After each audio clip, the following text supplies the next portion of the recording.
ജെറിക്കോയിലെത്തി കഴിയുമ്പോൾ അവിടെയുള്ള വെള്ളം കുടിക്കാൻ കൊള്ളാത്തതാണ് എന്ന് അദ്ദേഹത്തോട് പറയുമ്പോൾ അദ്ദേഹം ഉപ്പ് എടുത്ത് ആ വെള്ളത്തിലേക്കിട്ട് അതിനെ ശുദ്ധീകരിക്കുന്നു.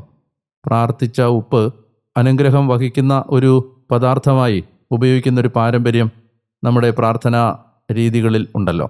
അതിൻ്റെ ഒരു ബൈബിൾ പശ്ചാത്തലം ഈ ഏലീശായുടെ ജെറിക്കോയിലെ വെള്ളത്തെ ശുദ്ധീകരിച്ച പ്രവൃത്തിയാണ്. മറ്റൊരു സൂചന ഇവിടെ കാണേണ്ടത്, പരിശുദ്ധാത്മാവിൽ നിറഞ്ഞ ഒരു വ്യക്തി കാലുകുത്തുന്ന സ്ഥലത്ത് നിന്ന് ജലത്തിൻ്റെ വന്ധ്യത മാറുകയാണ്. ആ വാക്ക് ഒരു പ്രാർത്ഥനയിൽ കണ്ട വാക്കാണ്. സഭയുടെ ഒരു പ്രാർത്ഥനാ പാരമ്പര്യത്തിൽ ഇങ്ങനെയാണ് പറയുന്നത്: ജലത്തിൻ്റെ വന്ധ്യത നീക്കാൻ ഉപ്പ് നിക്ഷേപിച്ച എലീശ എന്നാണ്.